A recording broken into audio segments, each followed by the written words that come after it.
The number one reason why your bass lines don't hit, I think it's because your bass sounds aren't tailored to your song. If you're just calling up a preset, it may not have the right characteristics for your song. It might be close, but it's just missing that something. And I'm going to show you things that you can do that I think give you that something, that give you the personality and make your sound stand out. So the first thing I'm very aware of is the synthesizer that I'm working with. So I chose to work with a Mini-Moog today. It's a little more accessible, so hopefully you can pull up a plugin, or if you have a Mini-Moog, or if you have a version of a Mini-Moog and a hardware synthesizer, take a look at it and see what you have available. So I'm going to see I have 3 oscillators, I have a mixer where I can mix the levels. That's very important for bass sounds. I have a filter with resonance. I'm going to see if we can get that resonance to feed back and create a tone. That's an important thing. And I have 2 envelope generators, and I have an output. I also see that I have an overload button here, so it looks like I have an external input. So that tells me that maybe I can feed the signal back and get some distortion. And these are all things that are going to give that bass that extra edge to hit. So one of the first things I'm going to do is start with a single oscillator. And the reason I do it is because that's going to give us the most solid pitch. When you have 2 oscillators, the sound is going to tend to phase. So let me give you an example.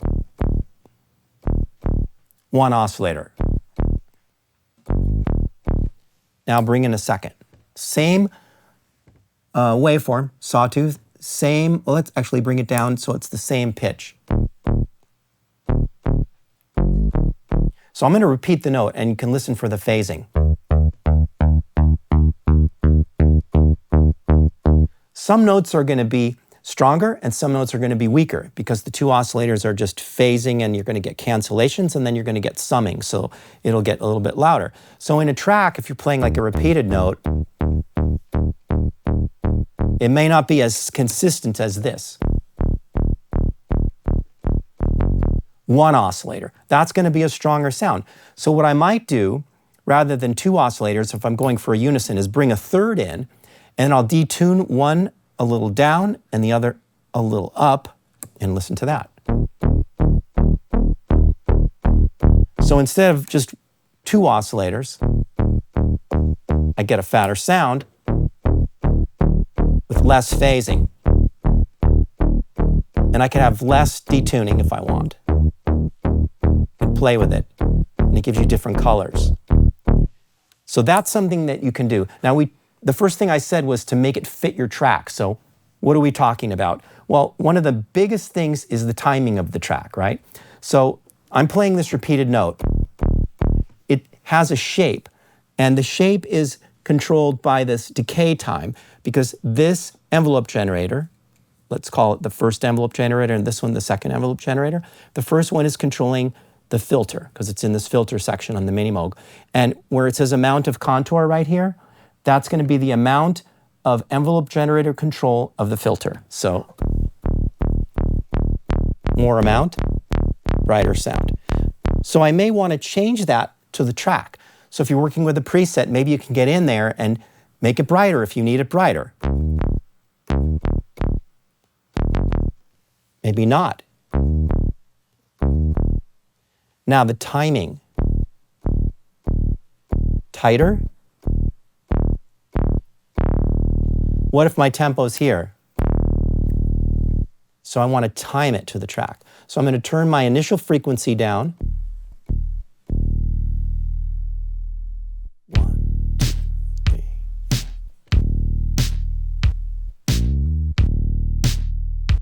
It's a little dull, but now it's timed to the music. A little brighter.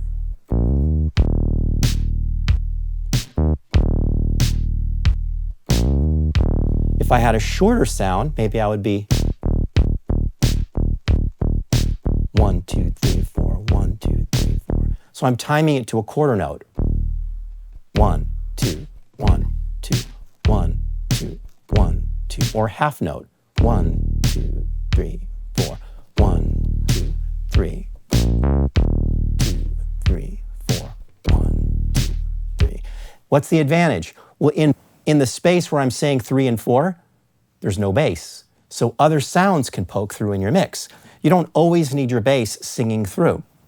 So another thing you might want to do is add resonance. What does that do? Well, resonance gives you some degree of personality. It emphasizes the frequency of the filter. And if the filter's sweeping down at the shape of this envelope generator, you're going to get emphasis sweeping down. So let's add some resonance and hear it. Right? But what happened? I lost bass. Let's compare. No resonance. Resonance. Thinner. Again, feel that bass? The more resonance, the more personality, but I lose bass. So what can I do in my track? Well, if I have a preset, it's just like, well, that's the sound, it's too thin. And it almost acts like a high-pass filter because you're losing just the bottom.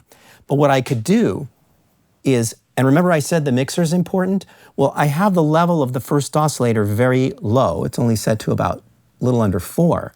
If I bring in another oscillator, and let's make it a sine wave at the same frequency, now I can bring up that missing bass fundamental. Let's hear it. And I'll start bringing it in.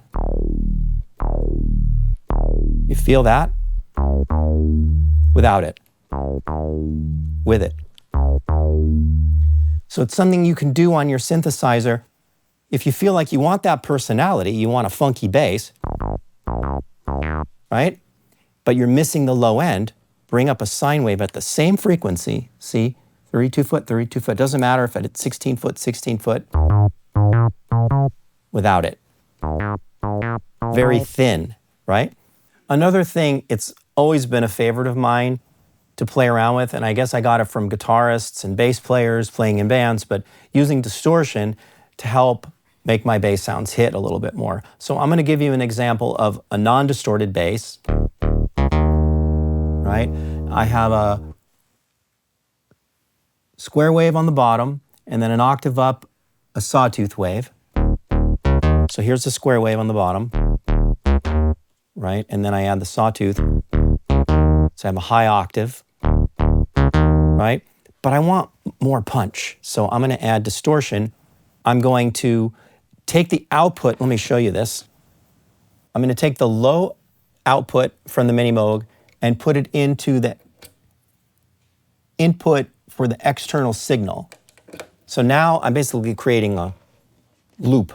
So the output of my sound now is going into this part of the chain. I'm opening it up so it can go through, and then this is going to be the amount. So I'm starting to mix it into the sound. So here's the undistorted sound.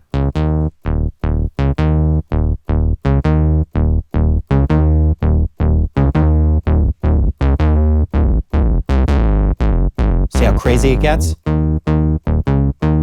Without extra hair on the sound, right? And with the resonance.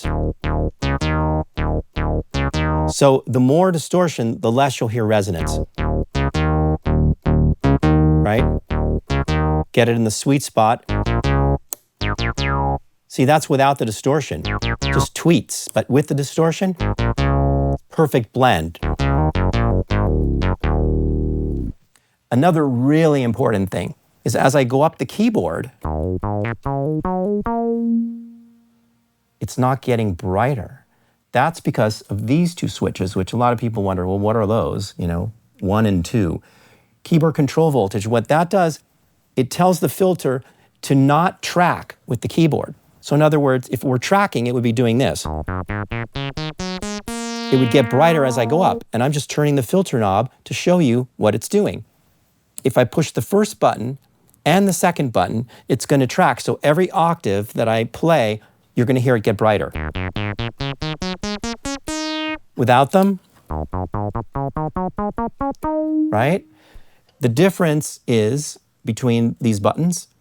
The first button is 1/3 keyboard control voltage, so it won't track as much. And then the second one is 2/3. So it's tracking more.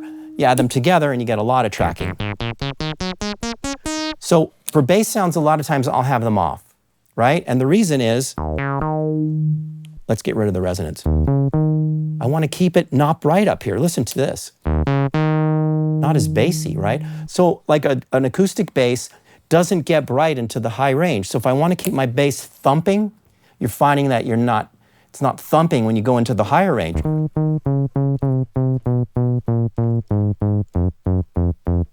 Right? If I had keyboard control voltage, it just sounds like a keyboard. So that's a really important thing to be concerned with, is where is your keyboard control voltage set? So let's talk about another thing that we can do. Besides adding a low oscillator, I can add a high oscillator. So let me go back to a 1 oscillator bass. Right? Let's bring it down an octave. Make it a little funky, put some resonance. Right? Time it to the track.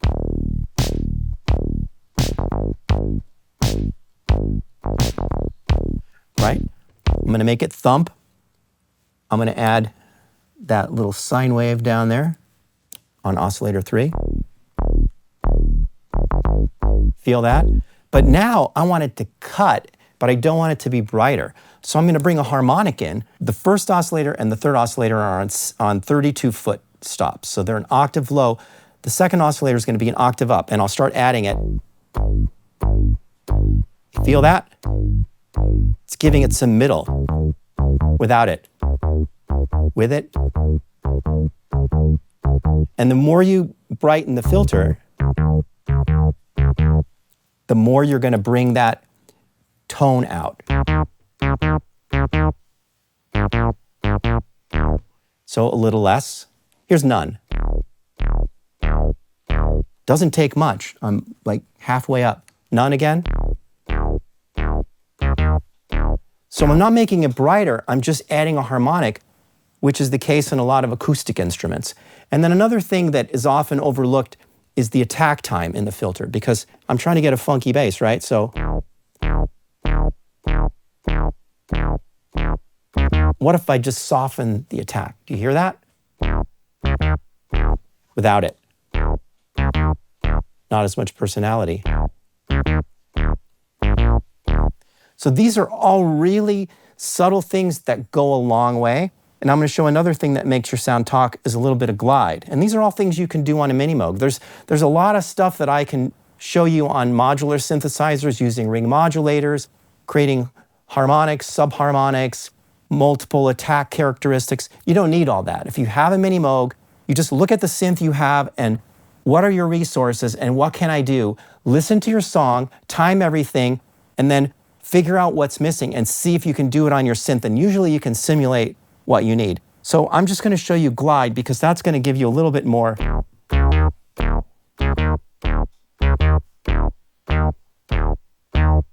Without it. Hear the difference? Last thing, performance. I just showed you right there, actually. Phrasing. Right? As opposed to. So if you're just using MIDI to fire your sound, it's going to be like this. Unless you make sure you phrase it.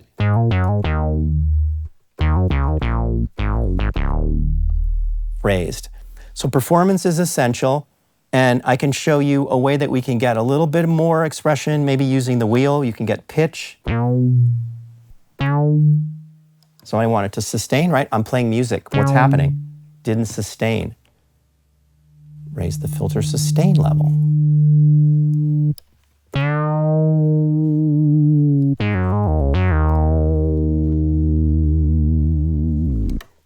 So that's what I got for you.